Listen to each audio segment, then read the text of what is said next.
Ada tempat untuk penglihatan. Ada tempat untuk pendengaran. Sebab kami tidak mengikuti dongeng-dongeng isapan jempol manusia, Tuhan memberi kita bukti kebaikannya dan kehadirannya. Namun ayat 19 memberitahu kita juga memiliki firman yang lebih pasti. Ya, sekarang ada sesuatu yang lebih tinggi dari penglihatan. Ada sesuatu yang lebih tinggi daripada pendengaran, penciuman, pengecapan, dan perabaan, yaitu firman Tuhan.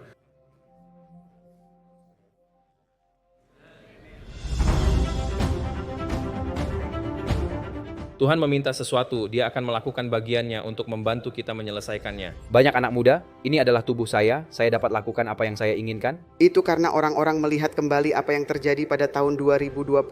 Jika ini jalan yang benar, maka harus konsisten dengan ini. Dia akan bekerja lebih kuat dalam hidup Anda daripada sebelumnya jika Anda memiliki iman.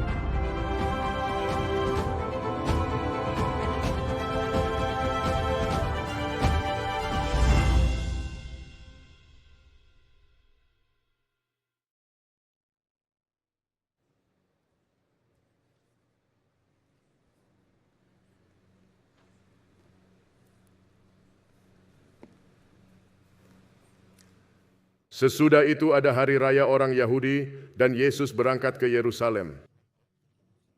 Di Yerusalem dekat pintu gerbang domba ada sebuah kolam yang dalam bahasa Ibrani disebut Bethesda, ada 5 serambinya.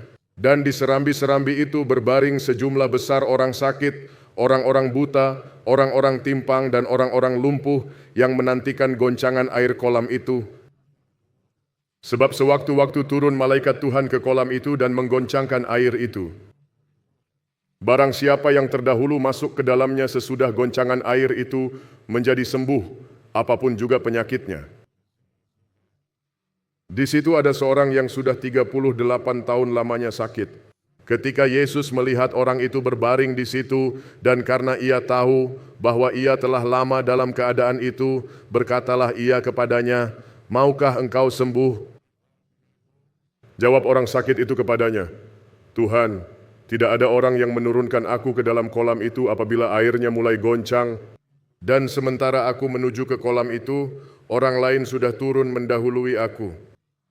Kata Yesus kepadanya, "Bangunlah, angkatlah tilammu dan berjalanlah." Dan pada saat itu juga sembuhlah orang itu, lalu ia mengangkat tilamnya dan berjalan. Tetapi hari itu hari Sabat.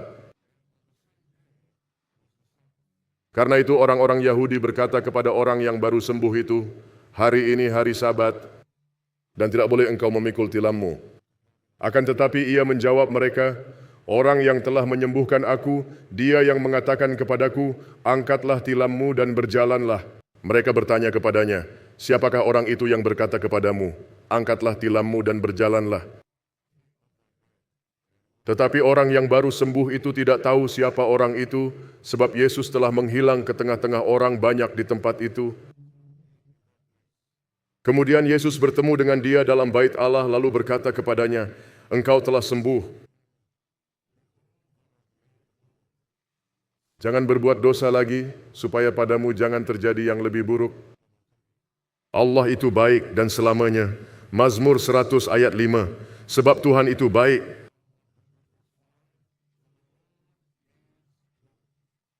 Kasih setianya untuk selama-lamanya dan kesetiaannya tetap turun-temurun. Saya sangat mengasihi Tuhan dan kesaksian saya tentang Tuhan selalu dan akan terus menjadi Tuhan tidak pernah berbuat salah kepada saya. Dia tidak pernah berlaku tidak adil kepada saya. Dia tidak pernah memperlakukan saya dengan tidak adil. Saya tidak punya keluhan tentang Tuhan. Yang dapat saya katakan tentang Tuhan adalah Tuhan adil dalam segala perbuatannya dan kudus dalam segala jalannya, benar dalam segala jalannya dan kudus dalam segala pekerjaannya. Semua berkat saya berasal dari Tuhan. Semua masalah saya timbulkan sendiri. Karena itu saya bersyukur kepada Tuhan. Saya mengasihinya dan saya menyukainya. Dan saya akan berusaha menunjukkan kasih saya kepadanya dengan menyampaikan firman-Nya seefektif mungkin. Jika kalian setuju, katakan amin. Apa kabar? Kalian terlihat sehat? Ada sedikit drama tadi malam, saya yakin. Ada seekor binatang berkaki 4 yang tersangkut di pohon atau semacamnya, dan saya mendengar suara-suara. Di Michigan, Anda tahu ada yang disebut lisensi dari negara bagian untuk membawa sesuatu. Jika kamu ingin senjata, kamu bisa mendapatkannya, kecuali kamu punya catatan kriminal yang berbahaya. Dan jadi saya sudah terbiasa dengan tembakan, dan saya mendengar sekitar 3 tembakan tadi malam. Saya tidak bisa menebak kalibernya, tapi itu tidak penting.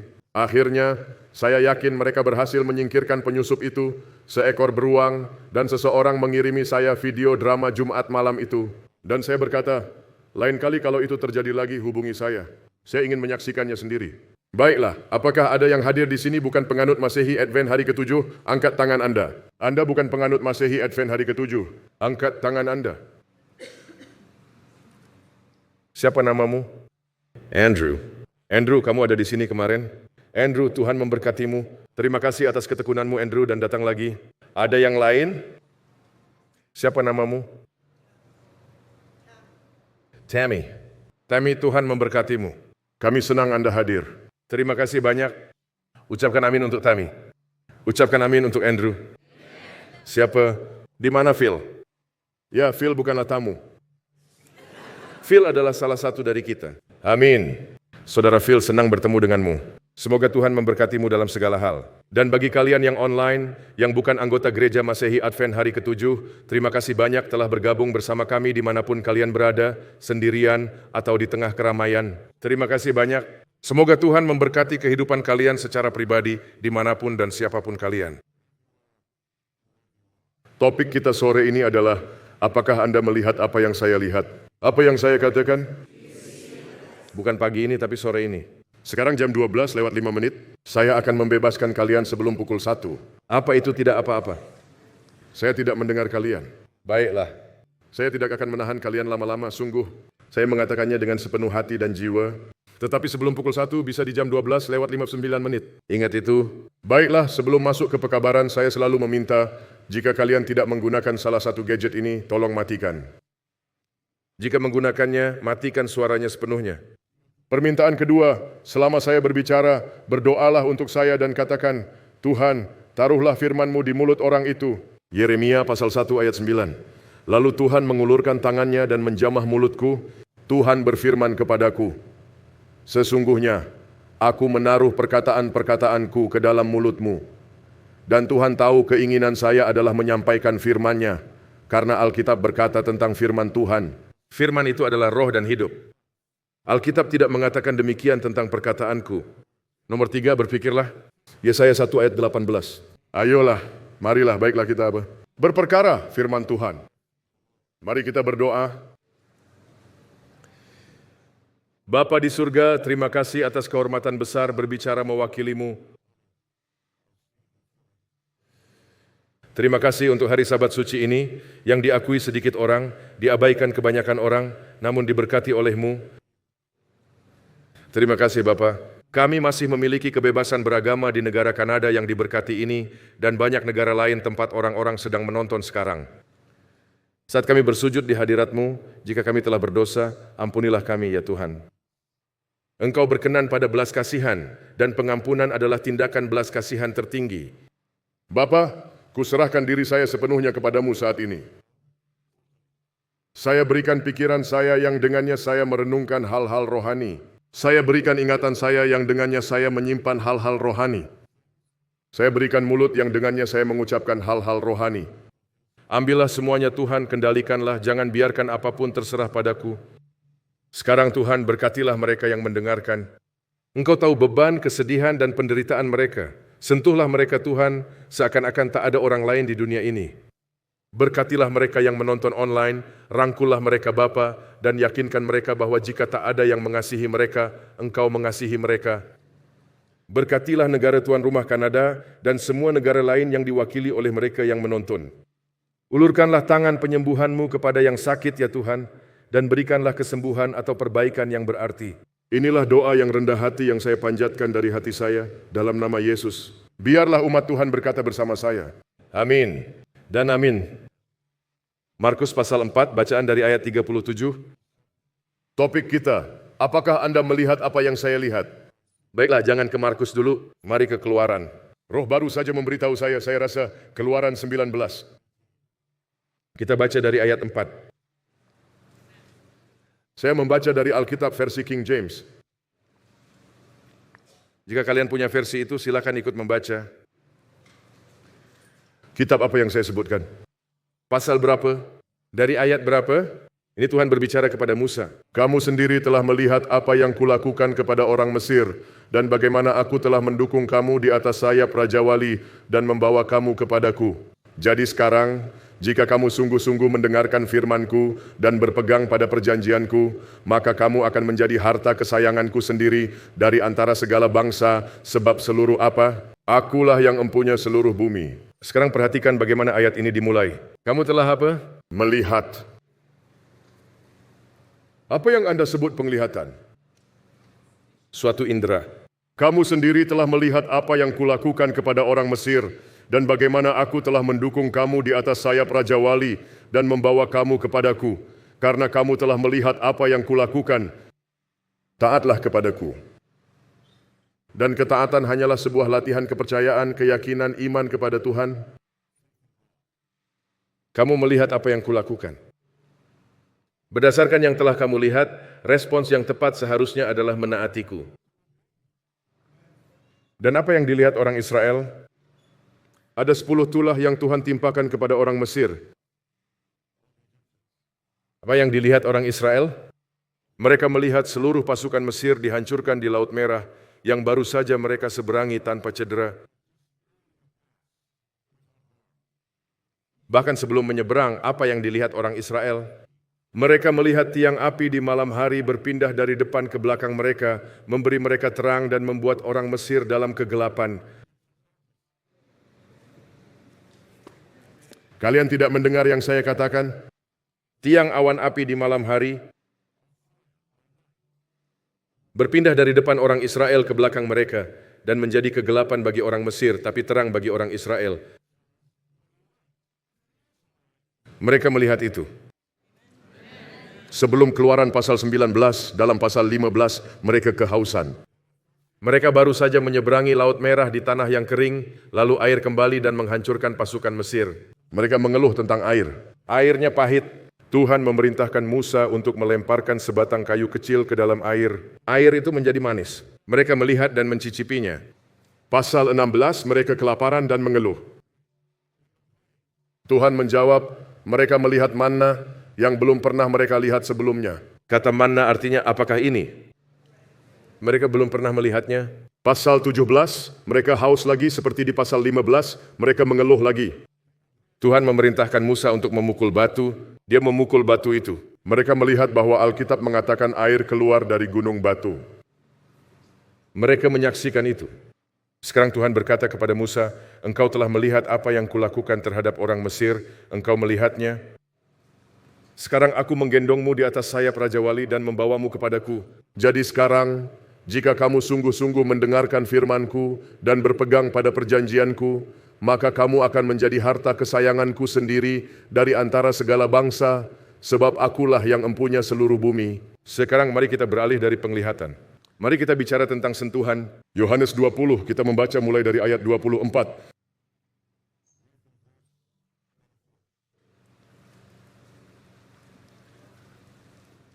Ingat kisah para murid Kristus muncul di ruangan-ruangan atas?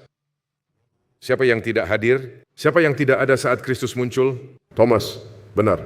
Mari kita lanjutkan ke ayat 26 alih-alih yang saya katakan sebelumnya. 8 hari kemudian murid-murid Yesus berada kembali dalam rumah itu dan Thomas bersama-sama dengan mereka. Sementara pintu-pintu terkunci, Yesus datang dan ia berdiri di tengah-tengah mereka dan berkata, damai sejahtera bagi kamu. Kemudian ia berkata kepada Thomas, apa? Taruhlah jarimu di sini dan lihatlah tanganku. Ulurkanlah tanganmu dan cucukkan ke dalam lambungku, dan jangan engkau tidak percaya lagi, melainkan percayalah. Sekarang mengapa Yesus berkata demikian kepada Thomas? Karena sebelumnya Thomas telah berkata, sebelum aku melihat bekas paku pada tangannya, ayat 25, dan mencucukkan jariku ke dalam bekas paku itu, dan mencucukkan tanganku ke dalam lambungnya. Selesaikanlah perkataan saya, sekali-kali aku tidak akan percaya. Tuhan memberi kita 5 indera agar kita dapat berinteraksi dengan baik dengan lingkungan kita. Kita bisa mendengar, kita bisa melihat, kita bisa mencium, kita bisa mengecap, kita bisa menyentuh. Saya tidak tahu mana yang ingin saya hilangkan jika harus kehilangan salah satunya.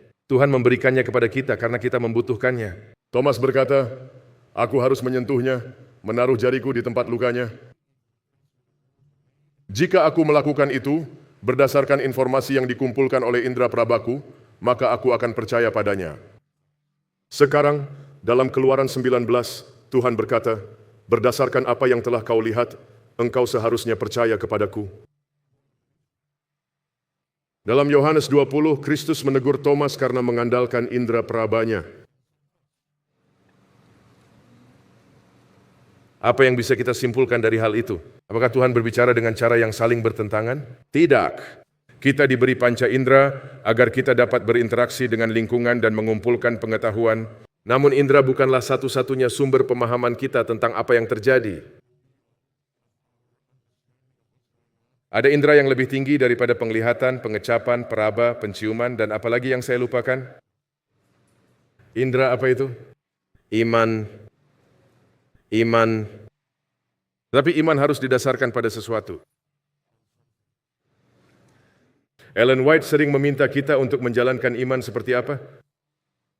Iman yang hidup, ya apalagi? Dimulai dengan huruf I. Kita berbicara tentang akal dan indera NTL, berapa banyak petunjuk yang Anda butuhkan? Iman yang cerdas. Dia menyerukan agar kita menjalankan iman yang cerdas. Agar iman menjadi cerdas, harus ada sejumlah informasi dan data.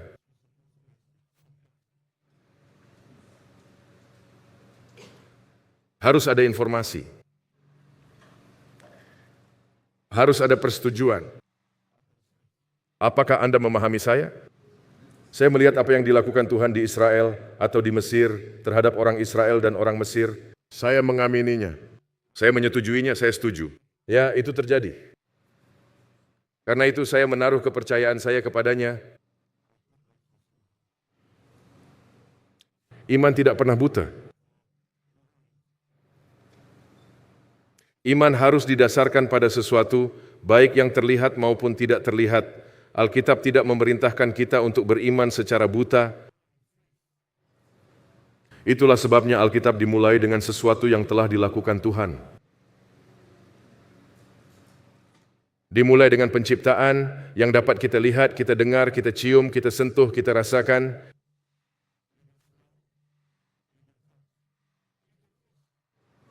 Entah Anda merasakan buahnya, merasakan angin atau air, atau mendengar kicauan burung, apapun itu, penciptaan. Kita, melalui indera kita, dapat memahami dan mengalami ciptaan. Alkitab dibuka dengan kisah penciptaan yang memuaskan kelima indera.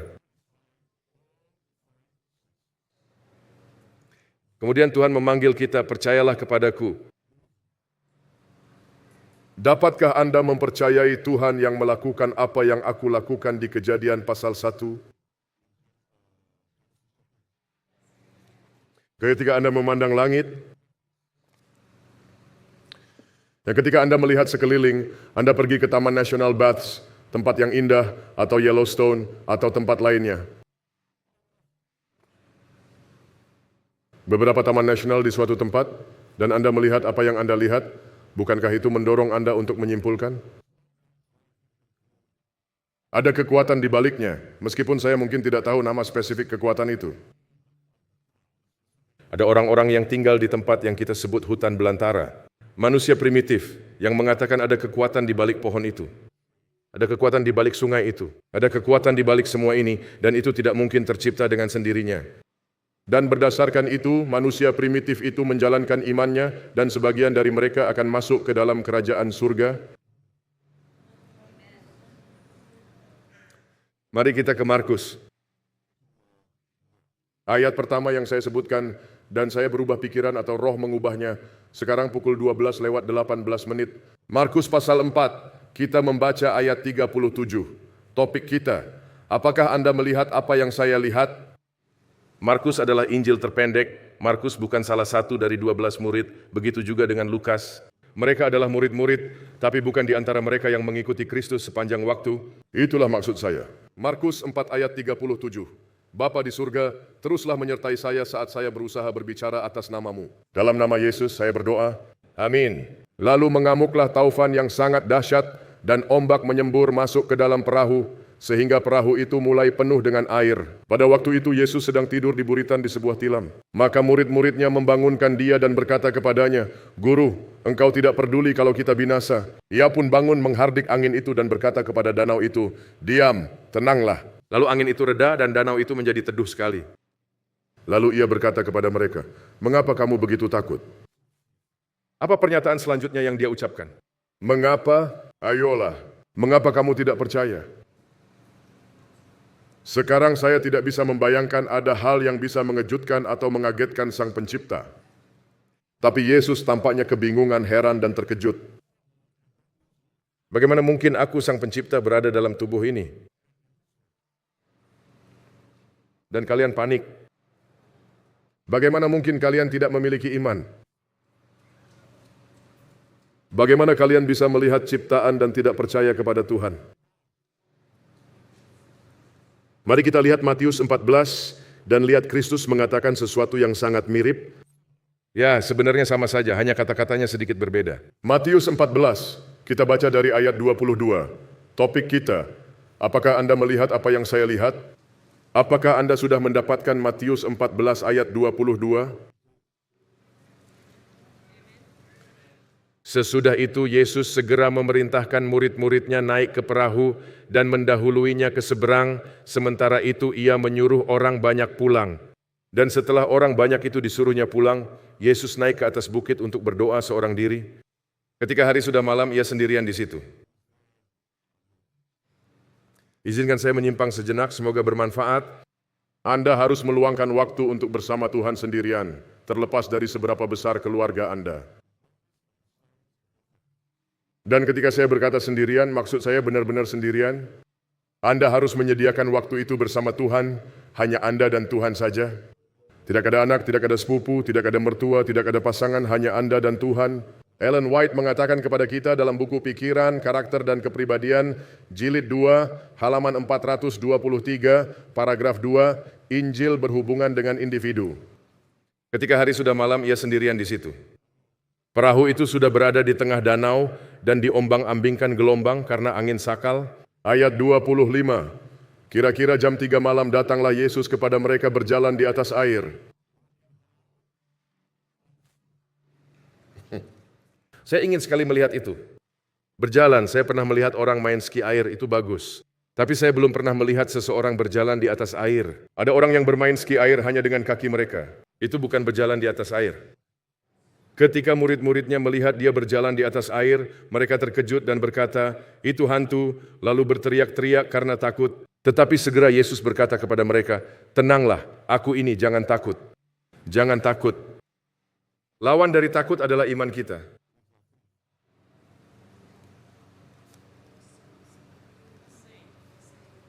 Di seluruh Alkitab ada dua kata yang sering diucapkan oleh para malaikat dan Tuhan, siapapun itu. Bisakah Anda menebak apa dua kata itu? Jangan takut. Jangan takut, jangan takut, jangan takut, jangan takut. Tenanglah, aku ini. Jangan takut, ini aku. Siapa aku? Yesus Kristus. Siapakah Yesus Kristus? Sang Pencipta, akulah yang menciptakan laut. Lalu Petrus berseru dan menjawab dia, "Tuhan, apabila Engkau itu, suruhlah aku datang kepadamu berjalan di atas air." Lalu Yesus berkata apa? Datanglah. Sekarang setiap kali saya membacanya, saya berkata, "Bapa, jika saya ada di perahu itu, saya akan mengatakan hal yang sama seperti Petrus. Bolehkah saya datang?" Kata Yesus, "Datanglah." Maka Petrus turun dari perahu dan berjalan di atas air mendapatkan Yesus. Tetapi ketika dirasanya tiupan angin, takutlah ia dan mulai tenggelam lalu berteriak, "Tuhan, tolonglah aku." Segera Yesus mengulurkan tangannya, memegang dia dan berkata kepadanya apa? Ayo katakan padaku apa? Hai orang yang kurang percaya, mengapa engkau bimbang? Sangat mirip dengan yang dikatakan Yesus kepada para muridnya di Markus pasal 4 ayat 40. Mengapa kamu takut? Mengapa kamu tidak percaya? Mengapa Anda berhenti beriman?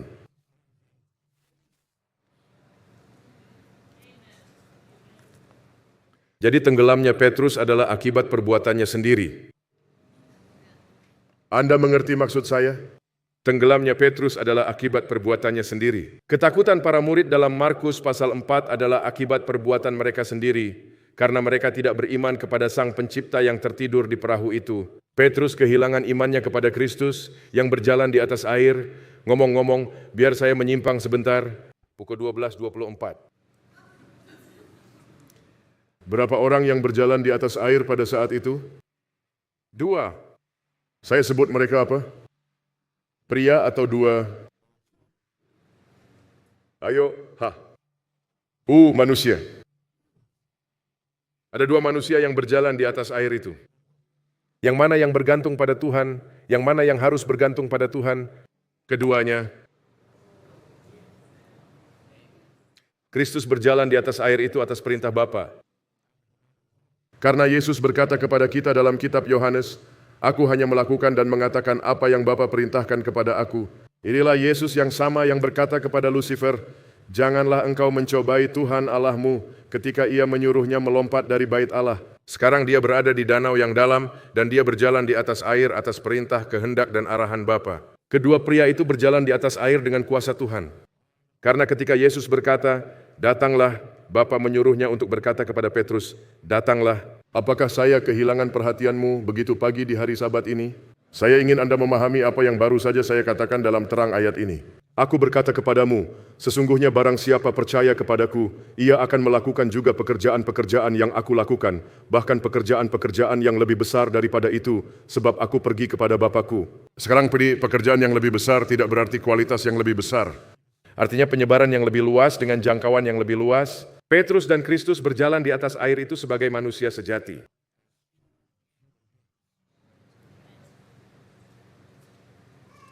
Jika Kristus bisa melakukannya, Petrus juga bisa melakukannya dengan kuasa yang sama. Kristus berpegang teguh pada imannya kepada Bapanya. Petrus kehilangan imannya kepada Kristus dan mulai tenggelam. Dan Yesus berkata, "Hai orang yang kurang percaya, mengapa engkau bimbang?" Saudara-saudaraku, mari kita lihat bagaimana Yesus memberikan pernyataan umum tentang apa itu dosa. Buka Yohanes 16. Topik kita, apakah Anda melihat apa yang saya lihat? Yohanes 16. Kita baca ayat 7. Anda sudah mendapatkan Yohanes 16? Kitab yang indah, bacalah Yohanes kapan-kapan. Baca dari ayat 7. Apabila Anda telah menemukannya, ucapkanlah amin. Namun benar yang kukatakan ini kepadamu adalah lebih berguna bagi kamu jika aku pergi. Sebab jikalau aku tidak pergi, penghibur itu tidak akan datang kepadamu, tetapi jikalau aku pergi, aku akan mengutus dia kepadamu. Dan kalau dia datang, dia akan melakukan 3 hal. Itu kata-kata saya. Dia akan menginsafkan dunia akan dosa. Lanjutkan ayat itu. Karena mereka tetap tidak percaya. Ayo. Ya. Tidak mungkin berbuat dosa saat menjalankan iman kepada Kristus. Untuk berbuat dosa, iman kepada Kristus harus berhenti sementara. Kita harus melepaskan janji-janji ilahi untuk dapat berbuat dosa. Anda tidak dapat memiliki iman dan dosa pada saat yang sama. Akan dosa karena mereka tidak percaya kepadaku. Akan kebenaran, karena aku pergi kepada Bapa, dan kamu tidak melihat aku lagi. Akan penghakiman, karena penguasa dunia ini telah dihukum. Tetapi fokus saya adalah akan dosa, karena mereka tidak percaya kepadaku. Saudara-saudariku, mari kita dengarkan bacaan Alkitab kita. Apa itu? Ibrani 11, baca dari ayat 1 sampai 6. Ibrani 11, sebelum kita ke Ibrani, Roh kembali mengarahkan pikiran saya. Buka 1 Korintus 15. 1 Korintus 15. Apa topik kita? Anda telah melihat. Alkitab mengatakan kita harus hidup oleh iman, bukan oleh penglihatan. Itu tidak meniadakan penglihatan. Iman lebih tinggi dari penglihatan. Itu tidak menghilangkan penglihatan. Kita hidup oleh iman, tapi kita mengumpulkan informasi melalui penglihatan, pendengaran, sentuhan, dan lainnya. Baiklah, 1 Korintus 15, baca dari ayat 3. Sebab yang sangat penting telah kusampaikan kepadamu, yaitu apa yang telah kuterima sendiri. Ialah bahwa Kristus telah mati karena dosa-dosa kita sesuai dengan kitab suci, bahwa ia telah dikuburkan dan bahwa ia telah dibangkitkan pada hari yang ketiga sesuai dengan kitab suci, bahwa ia telah menampakkan diri kepada siapa, dan kemudian kepada sekarang ia telah menampakkan diri. Jika Anda melihat kata kebangkitan, itu hanya muncul dalam perjanjian baru, dalam Alkitab King James Version maksud saya. Muncul 5 kali dalam Matius, 2 kali dalam Markus, 5 kali dalam Lukas, 5 kali dalam Yohanes, 10 kali dalam kitab Kisah Para Rasul, kitab yang paling sering menggunakannya karena kebangkitan adalah dasar dari pemberitaan para rasul di masa awal gereja. Kita melayani seseorang yang bangkit dari kematian. Biar saya menyimpang lagi. Saya tidak mengatakan kita melayani seseorang yang dibangkitkan dari kematian. Meskipun banyak pendapat yang menyatakan demikian, Bapalah yang membangkitkan putra. Tidak, kita melayani Tuhan yang membangkitkan dirinya sendiri. Ayo ucapkan amin. Lihatlah, jika Yesus tidak membangkitkan dirinya sendiri, ia tidak akan mengalahkan maut. Ada yang mengalahkannya untuknya. Saya berbicara pada diriku sendiri. Saya sangat senang ini adalah hari terakhir. Saya tidak perlu menderita lagi. Jika orang lain yang membangkitkan Yesus, bukan dia yang mengalahkan maut, melainkan orang itu yang mengalahkan maut baginya.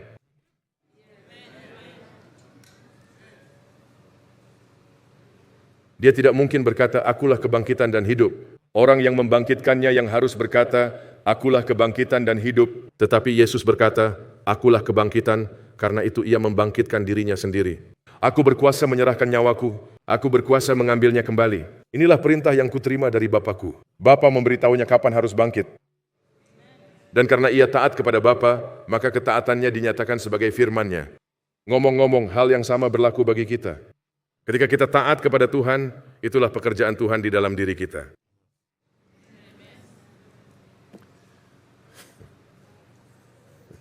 Kalau Anda saya bayar, maukah engkau berkata amin lebih keras? Teman-teman saya yang online, doakan saya. Baiklah, mari kita kembali ke 1 Korintus 15. Saya rasa kita ada di ayat 5. Bahwa ia telah menampakkan diri kepada Kefas dan kemudian kepada ke-12 muridnya. Sesudah itu ia menampakkan diri kepada lebih dari 500 saudara sekaligus. Apa kata berikutnya? Kebanyakan dari mereka masih hidup sampai sekarang, tetapi beberapa di antaranya telah meninggal. Sekarang Paulus mengatakan ada orang yang masih hidup yang apa? Melihat. Berapa yang lebih besar dari 300? 500? 300. Oke, baiklah. Ada 300 saksi mata, ditambah ke-12 murid, ditambah para rasul, ditambah Yakobus, dan siapapun yang melihatnya. Sekarang beberapa orang yang melihatnya telah melihatnya sebelum dia wafat. Apakah kalian mengikuti? Mereka berjalan bersamanya. Mereka berbicara dengannya. Mereka makan malam bersamanya, berlayar bersamanya. Mereka melihatnya saat dia masih hidup. Mereka melihatnya di kayu salib.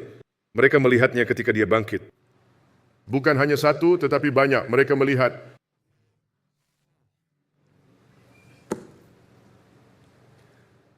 Gereja berkembang pesat, maju terus, menang dan untuk menang, karena mereka percaya bahwa Kristus telah bangkit dari kubur, bukan berdasarkan desas-desus. Mereka mendasarkan diri pada fakta bahwa orang-orang telah melihat dia.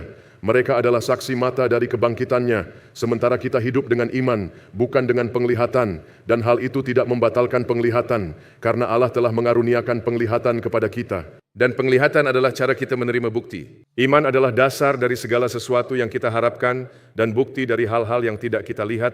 Anda harus melihat buktinya. Mari kita lihat 2 Petrus pasal 1. 2 Petrus pasal 1. Mari kita baca ayat 16, topik kita. Apakah Anda melihat apa yang saya lihat? Saya melihat juru selamat yang telah bangkit. Apakah Anda melihat apa yang saya lihat? Saya melihat 10 tulah di Mesir. Apakah Anda melihat apa yang saya lihat? Saya melihat pasukan Mesir di telan air di mana orang Israel dapat melewatinya. Apakah Anda melihat apa yang saya lihat? Saya melihat mana turun dari langit. Apakah Anda melihat apa yang saya lihat? Saya melihat air keluar dari batu. Apakah Anda melihat apa yang saya lihat? Setiap malam, saya melihat tiang api di malam hari untuk menjagaku tetap sejuk di padang gurun, Dan tiang awan di siang hari untuk menjagaku, atau tiang api untuk menghangatkanku di malam hari. Sejuk di siang hari. saya melihatnya. Apakah kalian melihatnya? Apa yang saya katakan?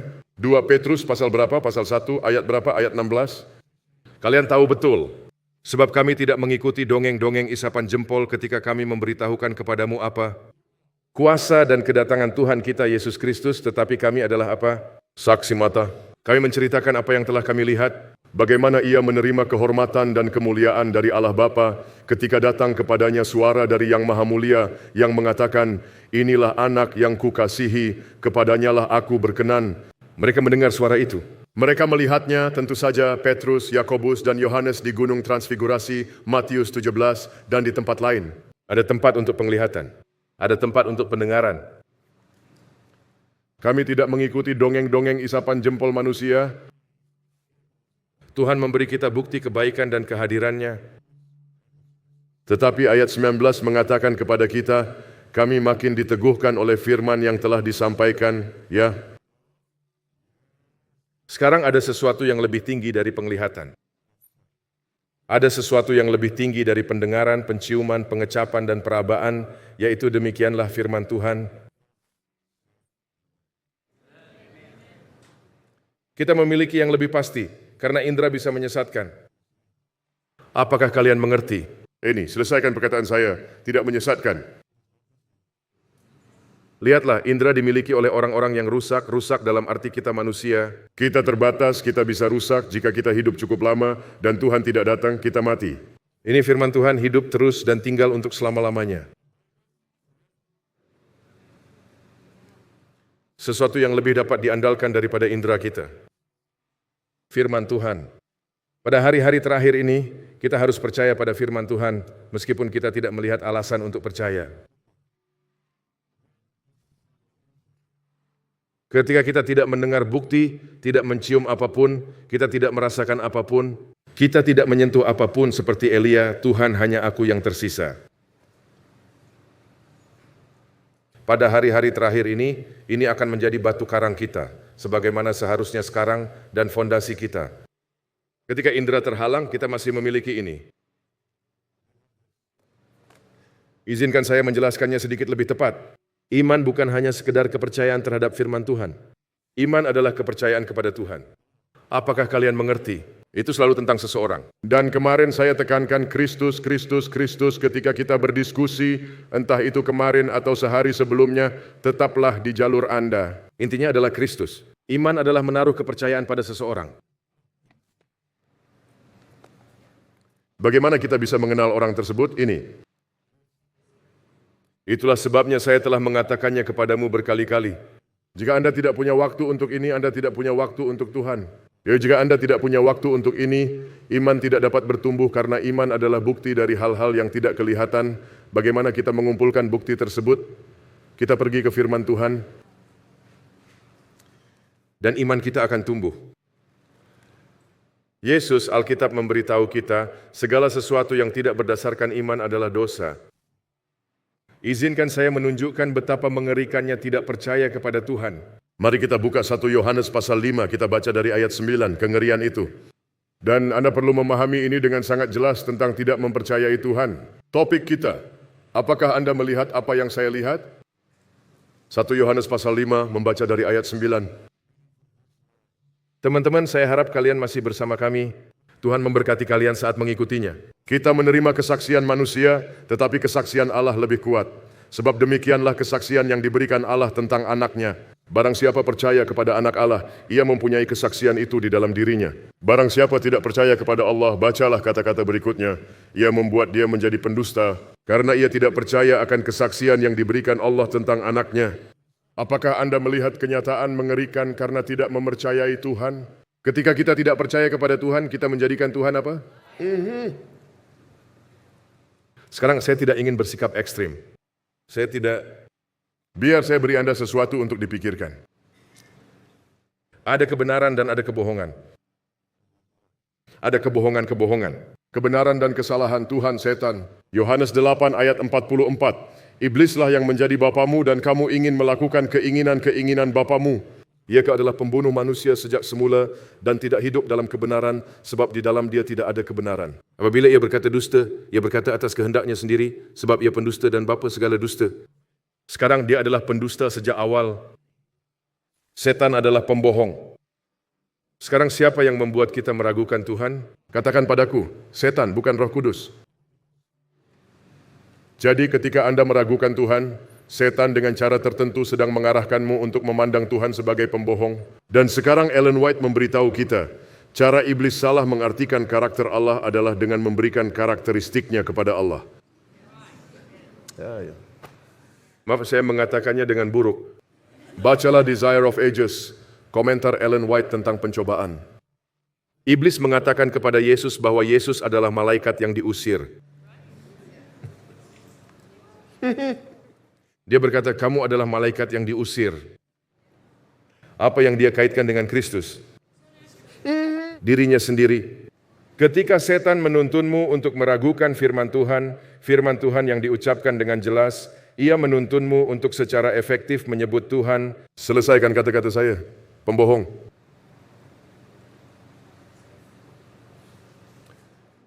Dan 1 Yohanes pasal 2 memberitahu kita 2 kali, dalam kebenaran tidak ada kebohongan.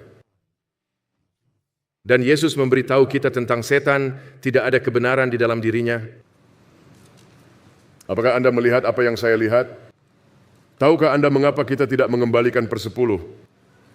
Kita tidak percaya. Tahukah Anda mengapa kita bekerja pada hari Sabat? Kita tidak percaya. Tahukah Anda mengapa para mahasiswa mengikuti ujian pada hari Sabat? Mereka tidak percaya.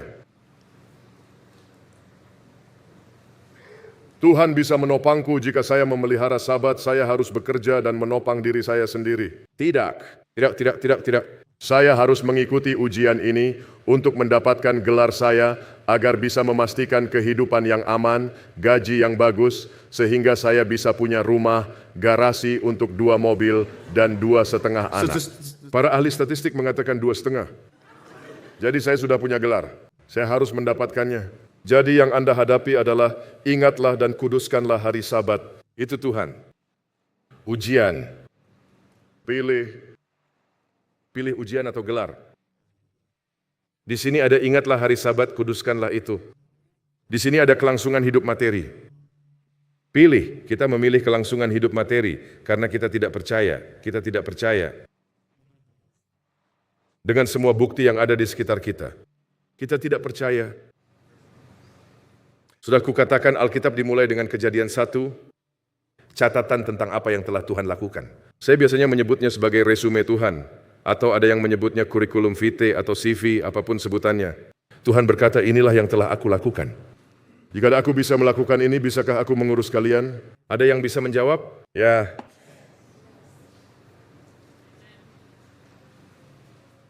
Perhatikan urutan penciptaan. Apa yang diciptakan pada hari pertama? Cepat, sisi ini.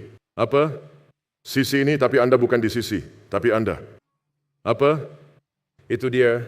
3, hari ketiga. Terlalu lambat. Sisi ini, terlalu lambat. Sebelah sana.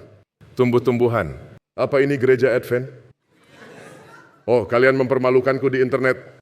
Kalian yang ada di internet, maafkan kami. Kami belum sarapan dengan baik, jadi itu masalahnya. Hari kelima. Sisi itu. Oh, saya mendengar seseorang, oke. Saya maafkan kalian. Sisi ini, hari ke-6. Hewan darat dan manusia. Sekarang manusia diciptakan. Apa katanya?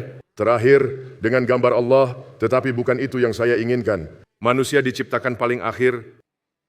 Kapan makanan diciptakan? Hari ketiga. Kapan air diciptakan? Kapan benda-benda langit diciptakan untuk memberikan cahaya, ikan dan burung? Hari kelima, binatang darat sebelum manusia. Apa yang Tuhan sampaikan kepada kita? Dia menyediakan sebelum krisis datang.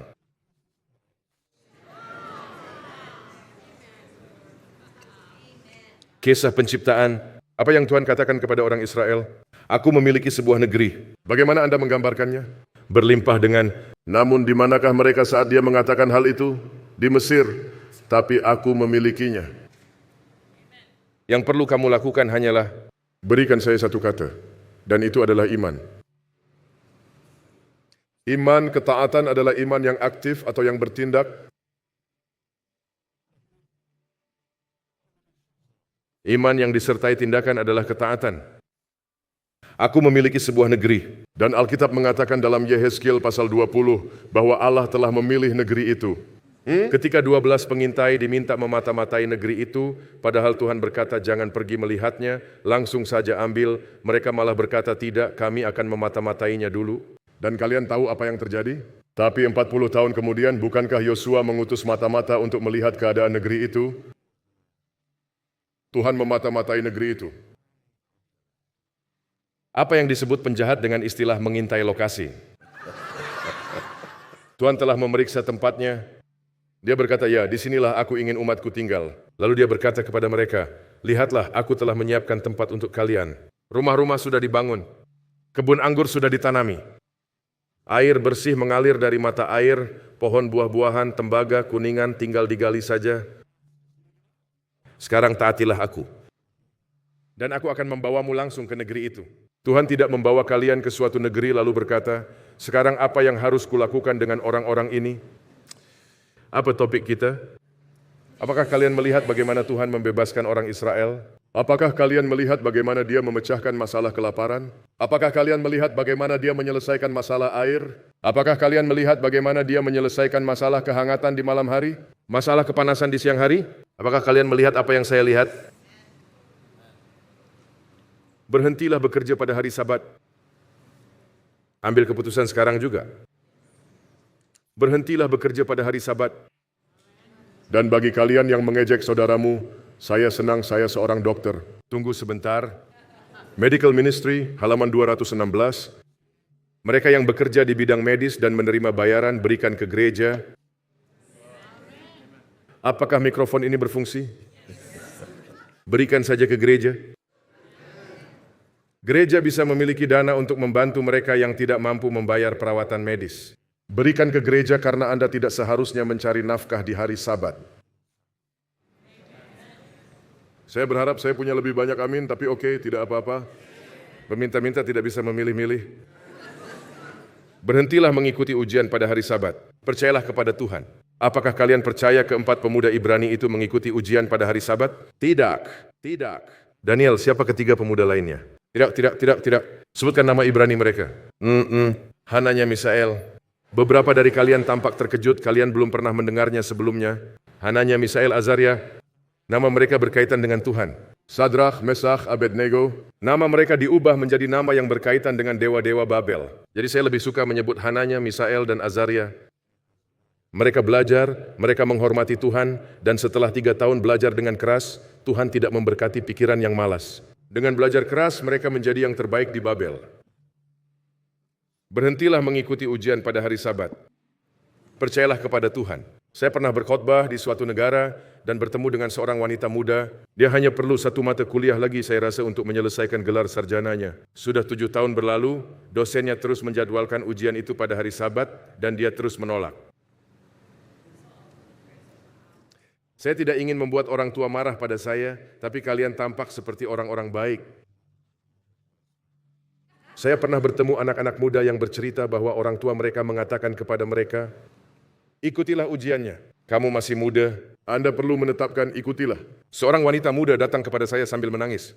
Dia ingin menghormati hari Sabat suci Tuhan dan di tempat kerja, mereka ingin dia bekerja pada hari Sabat. Dia berkata tidak, tapi orang tuanya menyuruh bekerja. Orang tuanya bukan penganut baptis, mereka bukan penganut episkopal. Siapa mereka? Mereka orang Advent. Sekarang saya mengerti orang tua peduli pada anak-anaknya. Itu bukan hal yang salah. Tapi kalian punya orang tua yang lebih tinggi daripada orang tua duniawi. Yesus memahami hal itu. Apa yang dikatakannya pada orang tua duniawinya, tidakkah kamu tahu bahwa aku harus berada di... Dengarkan, iman kepada Tuhan itu sulit, dalam arti kata ekstrim. Berhentilah mengikuti ujian di hari Sabat. Berhentilah pergi ke kelas di hari Sabat. Apakah kalian akan berkumpul bersama Kristus? Selesaikan kata-kata itu, atau tercerai-berai melawannya. Tentukan pilihanmu. Seperti kata Yosua, tetapi aku dan seisi rumahku kami. Apakah Anda melihat apa yang saya lihat? Ada hal lain yang kita lihat. Kita melihat nubuat sedang digenapi di sekeliling kita. Tanda-tanda akhir zaman. Kita melihatnya. Bukti untuk percaya kepada Kristus yang dalam Alkitab dikatakan Dia menurunkan raja dan mengangkat raja. Jadi siapapun yang menjadi Presiden Amerika Serikat berikutnya, tidak perlu panik. Tuhan mengangkat raja dan menurunkan mereka. Dia mengangkat ketua conference Ayolah dan menurunkan mereka. Ketika dia siap, tapi sebagian dari kita sudah mendahului kehendak Tuhan. Tuhan membangun bangsa-bangsa dan meruntuhkannya. Yeremia 27 ayat 7 kurasa Tuhan berkata kepada Yeremia, segala bangsa akan takluk kepadanya dan kepada anaknya dan kepada cucunya sampai saatnya juga tiba bagi negerinya sendiri. Dengan kata lain akan ada saatnya dia turun dari panggung. Dia telah menetapkan masa-masa dan batas-batas kediaman mereka. Lihatlah Tuhan, percayalah kepada Tuhan. Cara mempercayai Tuhan adalah dengan mempercayai Kristus. Karena salah satu fungsi Kristus, salah satu alasan dia datang adalah untuk menunjukkan kepada dunia, inilah Bapa. Beginilah cara dia berpikir. Jadi ketika Kristus menyembuhkan orang sakit, Bapalah yang menyuruhnya menyembuhkan orang sakit. Percayalah kepada Kristus. Lihatlah dia sekali lagi. bukalah mata kalian dan lihatlah kebaikan Tuhan. Dan ketika kamu melihat, mendengar, merasakan, menyentuh, dan mencium buktinya, taruh kepercayaanmu. Percayakanlah pada Yesus Kristus.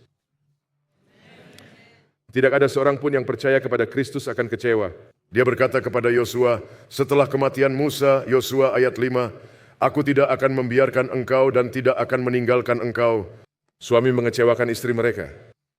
Istri mengecewakan suami mereka. Anak-anak mengecewakan orang tua mereka. Pemerintah mengecewakan bangsa. Sebutkan saja, Tuhan berkata, aku tidak akan pernah mengecewakanmu atau meninggalkanmu. Berapa banyak dari kalian yang percaya itu? Bolehkah saya melihat tanganmu? Berdirilah bersama saya. Aku tidak akan membiarkan engkau dan tidak akan meninggalkan engkau. Mengapa saya terus mengatakan berhenti bekerja di hari Sabat? Apa masalah pengujian di hari-hari terakhir? Hari Sabat? Apa ujian bagi bangsa Israel saat keluar dari Mesir? Hari Sabat. Siapapun yang setia memelihara Sabat tidak akan punya masalah dengan 9 perintah lainnya.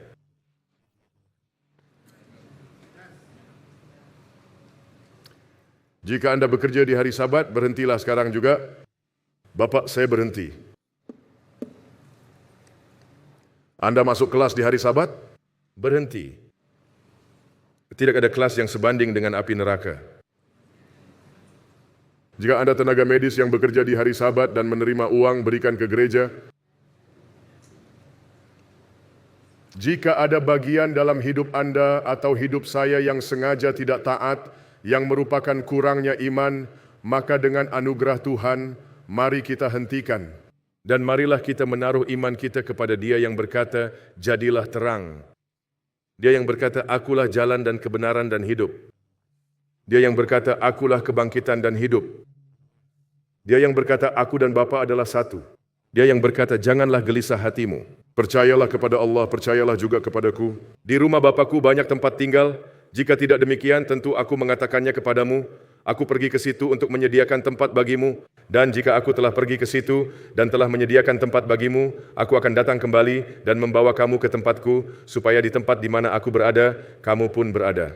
Mari kita ulangi lagi, perhatikan kata gantinya baik-baik. Mari kita baca Yohanes 14 ayat 1-3 lagi. Janganlah gelisah hatimu. Percayalah kepada Allah, percayalah juga kepadaku. Di rumah Bapakku banyak tempat tinggal. Jika tidak demikian, tentu aku mengatakannya kepadamu. Aku pergi ke situ untuk menyediakan tempat bagimu. Dan jika aku telah pergi ke situ dan telah menyediakan tempat bagimu, aku akan datang kembali dan membawa kamu ke tempatku, supaya di tempat di mana aku berada, kamu pun berada. Ini tentang Yesus dan kamu. Sangat pribadi. Izinkan saya bertanya ini kepada Anda saat Anda berdiri, karena Anda berpikir lebih jernih saat berdiri. Perjamuan Paskah harus dimakan dengan berdiri, bukan duduk di kursi. Anda harus berdiri. Orang yang berdiri lebih waspada. Aku pergi untuk menyiapkan tempat. Jika tidak demikian, pasti aku sudah mengatakannya kepadamu, karena Kristus tidak membiarkan kita dalam kegelapan. Izinkan saya menanyakan hal ini. Apakah Kristus bersama kita sekarang? Ya atau tidak? Ya. Tapi dia berkata bahwa di mana aku berada, di situ juga kamu akan berada. Bagaimana dia bersama kita? Melalui roh. Tapi itu belum cukup dekat. Bisakah Anda menyentuh Kristus? Ya atau tidak? Tidak. Apa yang dikatakan Yesus dalam Lukas 24, sentuhlah aku dan lihatlah. Kristus ingin kedekatannya dengan kita sedekat mungkin sehingga dia bisa menjangkau kita dalam kondisinya sebagai manusia yang masih dia miliki dan meraih kita. Memegang kita, memeluk kita, menyentuh Anda. Itu tidak bisa terjadi sekarang. Dia harus kembali. Apakah Anda setuju dengan saya? Sehingga kedekatan kita dengannya akan menjadi yang paling utama. Kita akan berada persis di mana dia berada, bukan hanya secara rohani tapi juga secara fisik. Sampai hari itu tiba, mari kita percaya kepada Kristus. Mari kita berhenti melakukan hal-hal yang menyakiti hatinya. Mari kita kembali ke firman dan melihat apa yang telah dia lakukan. Dan kemudian kita dapat membaca Keluaran 19 dengan cara yang berbeda. Kamu telah melihat apa yang kulakukan terhadap orang Mesir. Kamu melihatnya dan bagaimana aku menggendongmu di atas sayap Raja Wali dan membawamu kepadaku. Anda telah melihat bagaimana pelayanan seorang misionaris medis dapat menyembuhkan seseorang. Nah, ubahlah perilaku Anda. Apakah Anda setuju dengan saya? Kepala tertunduk, mata terpejam.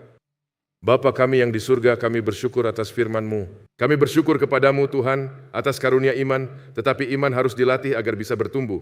Dan firman-Mu mengatakan dengan jelas kepada kami, iman timbul dari pendengaran dan pendengaran akan firman Tuhan. Bapa, kami melihat bintang-bintang di malam hari. Kami melihat bunga-bunga, merasakan angin, bersyukur atas gravitasi, semua fenomena alam ini kami alami dan nikmati. Kami melihat hal-hal ini, mendengarnya, merasakannya, puji Tuhan. Kami mengumpulkan bukti bahwa ada Tuhan yang baik di surga. Tuhan, berdasarkan bukti itu, biarlah kami percaya kepadamu sebagai pribadi, bukan percaya pada ciptaan, bukan pada medan elektromagnetik, bukan pada gravitasi, tetapi percaya pada pribadi, Yesus Kristus.